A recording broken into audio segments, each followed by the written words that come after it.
Good morning, everyone. Myself, Ketan K. Devadra, in-charge HOD of Mechanical Engineering branch in Vallabh Budhi Polytechnic, Navsari.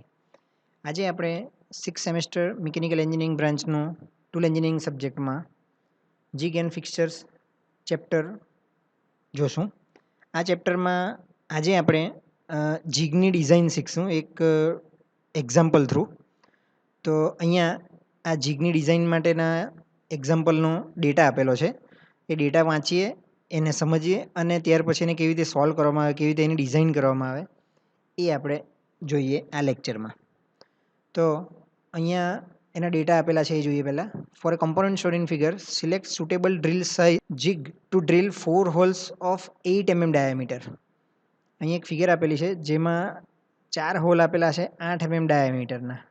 આ 4 hall એ drill કરવા માટે જીગની design કરવાની છે. And justify your selection. કયા પ્રકારની jig છે એ આપણે કહેવાનું છે. Draw freehand assembly sketch of selected drill jig. Freehand assembly sketch draw કરવાનો છે. And draw detail sketch of main elements of drill jig with necessary dimensions. જે મેઇન કમ્પોનન્ટ છે જીગના એના ડિટેલ્સ ડ્રો કરવાના છે, સ્કેચ કરવાના છે વિથ મેઇન ડાયમેન્શન્સ. તો અહીંયા જે ફિગર આપેલી છે જોબની પહેલાં એ આપણે સમજીએ. તો ડેટામાં આપેલી છે ફિગરમાં આપેલા છે ડાયમેન્શન્સ, જેમાં 4 હોલ 8 mmના આપેલા છે. આ એ ડ્રીલ કરવા માટે આપણે જીગની ડિઝાઇન કરવાની છે. અહીંયા વચ્ચે પણ એક હોલ આપેલો છે 30 mm ડાયામીટરનો અને એક સ્લોટ આપેલો છે 8x6નો. એક હબ આપેલો છે, એનો ડાયામીટર છે 60. ટોટલ એની જોબની લંબાઈ છે 30 mm. એમાં 15 mm આ ફ્લેંજની લંબાઈ છે અને 15 mm હબની લંબાઈ હશે. એટલે આઉટર રેડિયસ છે 80 mm, એટલે કે ડાયામીટર થશે 160 mm. આ 4 હોલની પીસીડી આપેલી છે રેડિયસ 50, સો એ 100 mm ડાયામીટર થશે. અને આ હબનો ડાયામીટર 60 આપેલો જ છે. અહીંયા પણ કાસ્ટ આયર્નનું મટીરિયલ છે અને 150 ક્વોન્ટિટી છે એની. તો આ રીતે માસ પ્રોડક્શનમાં જોબ બનાવવાનો હોય, આ દરેક ડાયમેન્શન એમએમમાં આપેલા હોય. એ સમજ્યા બાદ આપણે એક એક પાર્ટની ડિઝાઇન હવે સ્ટાર્ટ કરશું. ધ્યાનથી સમજજો. આપણે જે કંઈક જીગ એન્ડ ફિક્સર ચેપ્ટરમાં બેઝિક્સ શીખી ગયા છે એ દરેક બેઝિક્સનું અહીંયા જરૂર પડશે. જેમ કે કયા પ્રકારનું લોકેટર વપરાશે, કયા પ્રકારનું ક્લેમ્પ વપરાશે, કયા પ્રકારનું લોકેટિંગ પ્રિન્સિપલ ફોલો કરવાનો છે આપણે, એ બધી જ વસ્તુ આપણે આ ડિઝાઇનમાં શીખીશું. તો હવે એનું સોલ્યુશન સ્ટાર્ટ કરીએ આપણે. અહીંયા ફિગરમાં આપણને જે આપેલું છે એ ડાયમેન્શન અને ક્વોન્ટિટી પ્રમાણે આપણે એની ટેમ્પલેટ જીગ બનાવવાનું સિલેક્ટ કરીએ છીએ. કારણ કે 150 એની ક્વોન્ટિટી છે અને જોબનો પ્રોફાઇલ એવો છે કે એમાં ટેમ્પલેટ જીગ એ ફિટ થશે. આપણે ટાઈપ ઓફ જીગમાં એ જોઈએ આગળ. હવે લોકેશન માટે બોટમ પાર્ટ જે છે એમાં જે સિલિન્ડ્રિકલ હોલ આપેલો છે એનો આપણે યુઝ કરશું આનો, અને એના માટે સિલિન્ડ્રિકલ લોકેટર યુઝ કરશું. એઝ વેલ એઝ ક્લેમ્પિંગ માટે 2 ક્લેમ્પિંગ નોબ યુઝ કરશું જે જોબને ક્લેમ કરવા માટે યુઝ થશે. હવે આગળ એની મેઇન પાર્ટ્સની ડિઝાઇનમાં આપણે પહેલાં જીગના જે બુશ આવે છે તે બુશની ડિઝાઇન જોઈએ. તો બુશની ડિઝાઇન માટે પીએસજી ડિઝાઇન ડેટા બુકમાં આ રીતે તમને એક સ્ટાન્ડર્ડ ટેબલ આપેલું છે બુશ માટેનું, જેમાં એ બુશના અલગ અલગ ડાયામીટર લેન્થ અહીંયા આપેલા છે અને એમાં વર્કપીસમાં કેટલા એમએમનો હોલ કરવાનો છે એ અહીંથી સિલેક્ટ કરીને સીધા જ એના ડાયમેન્શન લઈ લેવામાં આવે. અથવા કેલ્ક્યુલેશનમાં આપણે આગળ જોઈ ગયા કે જીગના બુશનું કેવી રીતે કેલ્ક્યુલેશન કરવામાં આવે છે, એ પ્રમાણે પણ તમે કેલ્ક્યુલેટ કરી શકો. ફોર એક્ઝામ્પલ અહીંયા આપણે 8 mmનો ડાયામીટરનો હોલ છે, તો આ 8 to 10નો એક અહીંયા સ્લોટ આપેલો છે. તો આ આપણા માટે રહેશે, જે રેક્ટેંગલ માર્ક કરેલું છે અહીંયા. તો એ પ્રમાણે જે જીગ બુશ છે એના અલગ અલગ ડાયમેન્શન્સ અહીંયા આપેલા છે, લેન્થ આપેલી છે. તો એ સિલેક્ટ કરવામાં આવે અને એ સાઇઝનું બુશ બનાવીને અહીંયા ફિક્સ્ડ બુશ એ પ્રકારે યુઝ કરવામાં આવશે. તો આપણે એની ડિઝાઇન આગળ જોઈએ. આ તો ડિઝાઇન ડેટા બુકનું ટેબલ મેં સમજાવ્યું તમને. તો એ ટેબલમાં જે ડાયમેન્શન આવે છે એ જ ડાયમેન્શન આપણે કેલ્ક્યુલેશનથી પણ મેળવી શકીએ, જે આપણે કેલ્ક્યુલેશનથી મેળવવાના છે આ એક્ઝામ્પલ માટે. તો આ ડિઝાઇન ઓલરેડી મેં આગળના લેક્ચરમાં મૂકેલી છે, વિડીયો લેક્ચરમાં. તો સેમ એ જ વસ્તુ છે. એમાં 10 mm ડાયામીટર, તો અહીંયા આપણો ડ્રીલ હોલની સાઇઝ છે 8 mm, એટલે કે સ્મોલ ડીની વેલ્યુ 8 mm લેવાની છે. તો ઇનર ડાયામીટર ઓફ બુશ આપણે નક્કી કરવો હોય તો સ્મોલ ડી પ્લસ ક્લિયરન્સ, એટલે કે સ્મોલ ડી છે 8 mm પ્લસ 0.025 ક્લિયરન્સ, એટલે ઇનર ડાયામીટર ઓફ બુશ થશે 8.025 mm. તો અહીંયા બુશની ફિગર આપેલી છે આપણને બંને વ્યૂ. તો આ બુશનો જે ઇનર ડાયામીટર છે અંદરનો એ તમારો થશે આ નાનું સર્કલ અંદરનું છે એ થશે 8.025 એટલે કે 8.025 ક્લિયરન્સ લેવાનું છે એમાં. એટલે સેકન્ડ છે ડિઝાઇનનો ક્રાઇટેરિયા બોડી ડાયામીટર ઓફ બુશની બોડીનો ડાયામીટર એટલે કે આ બારનો ડાયામીટર. તો એ થશે 1.5 ઇન્ટુ ડી એટલે કે 1.5 ઇન્ટુ 8 એટલે કે 12 mm થશે. આ બુશ જે છે એ પ્રેસ ફિટ થશે એટલે એના માટે ટોલરન્સ ગ્રેડ P7 સિલેક્ટ કરવાનો છે. હેડ ડાયામીટર ઓફ બુશ નક્કી કરવા માટે ઇક્વેશન છે આપણી પાસે 2 ઇન્ટુ ડી. આ દરેક ડિઝાઇન ઓલરેડી આગળના લેક્ચરમાં મૂકેલી છે, એ ખાસ જોવી. As per design data book જ છે એ પણ. તો 2 ઇન્ટુ ડી 2 ઇન્ટુ 8 mm કરીએ એટલે 16 આવે. તો આ 16 mm ડાયામીટર એ હેડ ડાયામીટર ઓફ બુશ થશે. એ રીતે head thickness of bush 0.625 into D એટલે કે ડીની વેલ્યુ 8 મૂકીએ એટલે 5 mm જવાબ આવે. તો હેડ થિકનેસ, આ જે હેડની થિકનેસ આવશે ઉપર બુશની એ 5 mm આવશે. Next is length of bush 2.5 into D. તો 2.5 ઇન્ટુ 8 કરીએ એટલે 20 mm. તો આ ઓવરઓલ બુશની લેન્થ આવશે 20 mm, જેમાં હેડની લેન્થ આવશે 5 mm. Material of bush tool steel, 4 hole કરવાના છે એટલે 4 નંગ જોઈશે આપણને અને એનું ડેઝિગ્નેશન આ પ્રમાણે થશે A8G7 ઇન્ટુ 20. અહીં હીટ ટ્રીટમેન્ટ કરવાનું છે એને અને હાર્ડનેસ એની 60 to 64 RC આવે ત્યાં સુધી એને હાર્ડ કરવાનું છે. These all datas are from PSG design data book. તો એ પ્રમાણે આપણે બુશની ડિઝાઇન કરવાની અને એના આપણને ક્વેશ્ચનમાં પૂછેલું છે તો એના સ્કેચના બે વ્યૂ ડ્રો કરવાના છે. તો આપણે અહીંયા એના બે વ્યૂ, ફ્રન્ટ વ્યૂ અને ટોપ વ્યૂ ડ્રો કરેલા છે. આગળ હવે જોઈએ ડિઝાઇનનો સેકન્ડ પોર્શન છે ડિઝાઇન ઓફ ટેમ્પલેટ. આપણે ટેમ્પલેટ જીગ બનાવવા માંગીએ છીએ તો ટેમ્પલેટ જીગ માટે અહીંયા એની ટેમ્પલેટની ડિઝાઇન કરવાની છે. તો થિકનેસ ઓફ ફ્લેંજ, ટેમ્પલેટની ડિઝાઇન આપણે કેવી રીતે કરશું? તો થિકનેસ ઓફ ફ્લેંજ, એની ફ્લેંજની થિકનેસ ટેમ્પલેટ માટેના. તો એની જે ફ્લેંજ બનશે એની લંબાઈ કયા પ્રમાણે લેવાની છે? તો length of jig bush minus head thickness plus swarf clearance. હવે લેન્થ ઓફ જીગ બુશ, આપણા બુશની લેન્થ કેટલી છે? 20 mm. તો માઇનસ આપણે કરવાનું છે હેડ થિકનેસ. તો આ હેડની થિકનેસ આ માઇનસ કરી નાખવાની. તો 20 - 5 એટલે ખાલી આટલો જ ભાગ રહેશે, કારણ કે એટલા ભાગ જ ટેમ્પલેટ જીગની અંદર બેસશે. ટેમ્પલેટ જીગ જે બનાવવાના છે એની અંદર જશે. પ્લસ એના માટે સ્વાર્ફનું ક્લિયરન્સ રાખવાનું છે 3 mm. તો આ રીતે મૂકાશે 20 - 5 + 3 એટલે કે 15 + 3 એટલે 18 mm. તો થિકનેસ ઓફ ફ્લેંજ જે છે તમારી એ 80 mm થશે. અહીંયા એને ડિઝાઇન આપેલી છે, એનો સ્કેચ આપેલો છે. આ ફ્રન્ટ વ્યૂ છે અને એની નીચે તમારે આ ટોપ વ્યૂ દોરવાનો છે. અહીંયા જગ્યા નહીં હોવાથી થોડું ઉપરથી દોરેલું છે. તો આ જે થિકનેસ છે એ તમારે રાખવાની છે 18 mm, આ જે આપેલી છે.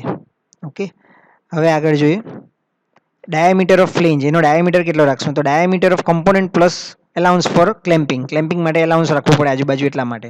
તો આપણી પાસે કમ્પોનન્ટનો ડાયામીટર છે 160, કારણ કે આપણા કમ્પોનન્ટમાં એની રેડિયસ આપણને આપેલી છે 80 mm, R80 એટલે ટોટલ ડાયામીટર થશે 160. તો 160 પ્લસ ક્લિયરન્સ આપણે એના માટે રાખવાનું છે ક્લેમ્પિંગ માટે. તો એ બંને સાઈડ ઉપર આપણે 20 mm રાખશું, 20 mm ઈચ એટલે ટોટલ થશે 40 mm. તો 160 + 40 એટલે ટોટલ ડાયામીટર થશે ફ્લેંજનો 200 mm. તો આ જે ટોટલ ડાયામીટર છે અહીંયાથી આટલો આખું મોટું સર્કલ છે એ 200 mm નું થશે. આગળ જોઈએ ડાયામીટર ઓફ બોશ. જે નીચેનો ભાગ છે તે છે 530 H7, એનો સ્લાઇડિંગ ફિટ રાખેલી છે એટલા માટે, કારણ કે ઇનર ડાયામીટર જોબનો 30 mm છે. તો આ જે બોસ છે એનો ડાયામીટર અંદરનો એ થશે 30 mm. લેન્થ ઓફ બોસ, આ બોસની લંબાઈ કેટલી રાખવાની છે? તો એ 30 mm. બિકોઝ આપણો જે જોબ છે એ જોબમાં ટોટલ લંબાઈ 30 છે. હવે એની અંદર આ આખો બુશનો ભાગમાં આ ભાગ દાખલ થશે, કારણ કે આખામાં હોલ આપેલો છે. એટલે આપણે આની લંબાઈ પણ કેટલી લઈશું? 30 mm. તમે 30 કરતાં થોડી વધારે પણ લઈ શકો બુશમાં, જીગ માટે. તો 30 mm લેન્થ ઓફ બોસ છે. 4 holes of diameter 12 H7 on PCD of 100 mm. કારણ કે આપણા હોલની PCD 100 છે એટલે આમાં સેન્ટરથી રેડિયસ 50 લઈને એક સર્કલ 100 mm ડાયામીટરનું PCD બનાવીને એમાં 4 હોલ આપવાના છે, જે આપણે 12 H7 બુશ ફિટ કરવા માટે જરૂરી છે એટલા માટે. અને 2 હોલ ડ્રીલ કરવાના છે 10 mm ફોર ક્લેમ્પિંગ નોબ. એટલે આ બે બાજુ ઉપર નોબ ફિટ કરવા માટે 10 mm આ બે હોલ દેખાય છે એ આપણે બનાવવાના છે. મટીરિયલ રહેશે એમએસનું અને ક્વોન્ટિટી 1. તો આ પ્રમાણે ટેમ્પલેટ જીગ તૈયાર થઈ જશે. હવે એના માટે ક્લેમ્પિંગ નોબની ડિઝાઇન કરવાની છે. તો થર્ડ પોર્શન થશે ડિઝાઇન ઓફ ક્લેમ્પિંગ નોબ. તો ક્લેમ્પિંગ કરવા માટે જે નોબ છે એના થ્રેડની સાઇઝ આપણે સિલેક્ટ કરીએ છીએ સપોઝ M8, કારણ કે એના માટે હોલ આપણે રાખેલો છે આગળ 10 mm નો. તો અંદર M8નો બોલ્ટ એટલે કે થ્રેડ અંદર આવી જશે. શેંકનો ડાયામીટર, ઉપરની જે શેંક બનશે આ એનો ડાયામીટર છે રાખીશું આપણે આનો ડબલ એટલે 16. એની હાઇટ રાખીએ છીએ 10 mm. આ ડાયમેન્શન્સ તમે તમારી રીતે બીજા કોઈ અલગ પણ લઈ શકો. હાઇટ કોઈ 8ની જગ્યાએ 10ની જગ્યાએ 8 રાખવી હોય, 12 mm રાખવી હોય તો પણ રાખી શકાય. આ બધું ફ્લેક્સિબલ છે. હવે અહીંયા મિનિમમ લેન્થ એની કેટલી રાખવાની છે, કારણ કે અહીંયાથી અહીંયા સુધી આ જોબ ફિટ થશે આની અંદર. તો આ લેન્થ કેટલી રાખવાની, તો થિકનેસ ઓફ કમ્પોનન્ટ ફ્લેંજ, કમ્પોનન્ટની જે ફ્લેંજની થિકનેસ છે એ પ્લસ થિકનેસ ઓફ ટેમ્પલેટની થિકનેસ અંદર આવી જાય ત્યાં સુધી. તો કમ્પોનન્ટની ફ્લેંજની થિકનેસ છે 15 અને ટેમ્પલેટની છે 18. તો ટોટલ થશે 13 mm. કારણ કે કમ્પોનન્ટ અને ફ્લેંજ બંને એકબીજા સાથે પકડવા માટે બંને આની અંદર આવી જવા જોઈએ આટલા ભાગમાં. તો આ જે લેન છે ટોટલ બંનેના સરવાળા જેટલી થવી જોઈએ. તો એ થશે 15 + 18 એટલે 33 mm. આ મટીરિયલ રહેશે એમએસનું અને આપણને આવા બે ક્લેમ્પિંગ નોબ જોઈએ છે એટલે ક્વોન્ટિટી રહેશે 2. તો આ પ્રમાણે જે ડાયમેન્શન આવે એ પ્રમાણેનું ફ્રન્ટ વ્યૂ ટોપ વ્યૂ બનાવીને આ ડ્રો કરવાનું છે, એના ડાયમેન્શન પ્રમાણે સ્કેચ કરવાનું છે રેધર. તો આ જે કંઈક ડાયમેન્શન આવી ગયા એ પ્રમાણે હવે ફાઇનલ આપણે એસેમ્બલીનો સ્કેચ બનાવવાનો છે. તો આ તમારી ફાઇનલ એસેમ્બલી થશે. એનો સેક્શનલ ફ્રન્ટ વ્યૂ અહીંયા આપેલો છે. આ ઉપર છે ટોપ વ્યૂ છે, એની નીચે દોરવાનો છે, જગ્યા નહીં હોવાથી અહીંયા ઉપર બનાવેલો છે. તો તમે જોઈ શકો કે આ આપણો કમ્પોનન્ટ છે નીચેનો જે છે અહીંયા એરો મારીને બતાવેલું છે. આ કમ્પોનન્ટ છે, આ ક્લેમ્પિંગ નોબ છે અને આ ટેમ્પલેટ જીગ છે, આ જે ઉપરની છે. તો એ તમે જોઈ શકો છો કે આપણે એના જે ડાયમેન્શન આપેલા છે ટેમ્પલેટ બનાવ્યું એની અંદર. તો આ તમે જોઈ લો સેન્ટર જે પીસીડી આપેલું છે એ 100 છે. એટલે કે આ 100 પીસીડી ઉપર તમે આ બુશ માટે 2 હોલ કરેલા છે. એમાં 3 mm ની અંદર આપણે સ્વાર્ફ ક્લિયરન્સ આપેલું છે. અને અહીંયાથી તમારા ટોટલ જોબનો ડાયામીટર છે 160 mm. તો આ 100 છે એટલે બંને બાજુ 30 mm થશે. પ્લસ આ 10નો હોલ છે એટલે એની રેડિયસ 5ની થશે એટલે 30 + 5 35. એટલા માટે આ ડિસ્ટન્સ 35 રાખેલું છે. આ ડિસ્ટન્સ પર 35 થશે એટલે ઓવરઓલ અહીંયાથી આ સેન્ટર ટુ આ સેન્ટર થશે 170, કારણ કે 35 + 35 + 100 તો 170 થશે. એટલા માટે આપણે જે એસેમ્બલીનો ભાગ છે એમાં એ ક્લિયરલી દેખાય છે કે બંને સેન્ટર વચ્ચે કેટલું ડિસ્ટન્સ થશે 170. આ અને અહીંયાથી પછી આ 5 mmનો હોલની રેડિયસ અને બીજું 10 mm એક્સ્ટ્રા છોડવું પડે એટલે ટોટલ 15 થશે. તો આ બાજુ 15 અને આ બાજુ ઉપર 15 એટલે 170 + 15 + 15 એટલે 200 ટોટલ ડાયામીટર થયો તમારા ટેમ્પલેટનો, જે અહીંયા એસેમ્બલીમાં દેખાય છે. એની હાઇટ આપણે જોઈ ગયા એ પ્રમાણે 18 છે. જોબની હાઇટ 15 છે. તો આ 18 અને 15 ટોટલ 33. તો એટલા માટે આ નોબની લેન્થ અહીંયા 33 રાખેલી છે. ઓકે, અને આ હબની લેન્થ 30 mm આપેલી છે, જે અહીંયા જોઈ શકાય છે. હવે અહીંયા તમારા આ હબની લેન્થ 30 છે. તો અહીંયા થોડી જગ્યા ભલે ખાલી રહેતી પણ એની લેન્થ થોડી વધારે રાખવાની છે. તો આ પ્રમાણે એસેમ્બલીમાં સેક્શનલ ફ્રન્ટ વ્યૂ દોરવાનું છે. આ બંને જીગ બુશ છે, ટેમ્પલેટ છે, આ ક્લેમ્પિંગ નોબ છે અને એ પ્રમાણે એનો ટોપ વ્યૂ આની નીચે દોરવાનો છે, જે અહીંયા ઉપર બતાવેલો છે આ પ્રમાણે. તો આ રીતે આખા જીગની ડિઝાઇન થશે. હવે તમે જીગમાં જોબને જ્યારે પણ અહીંયા મૂકશો એસેમ્બલીમાં જોઈએ તો જ્યારે પણ આ જોબ આ રીતની જીગમાં અહીંયા ફિટ થશે તો એની કેટલી મૂવમેન્ટ ફ્રી રહી છે, તો ફક્ત એની 3 મૂવમેન્ટ ફ્રી રહી. ક્લોકવાઇઝ, એન્ટી ક્લોકવાઇઝ એ રોટેટ થશે અને ઉપરની તરફ નીકળી શકે, નીચે નથી આવવાનું. ઓકે, તો ટોટલ 9 મૂવમેન્ટ એની રિસ્ટ્રિક્ટ થઈ ગઈ આઉટ ઓફ 12. તો 3 to 1 લોકેટિંગ પ્રિન્સિપલ પ્રમાણે આ એક્ઝેક્ટલી લોકેટ થયેલો જોબ કહેવાય.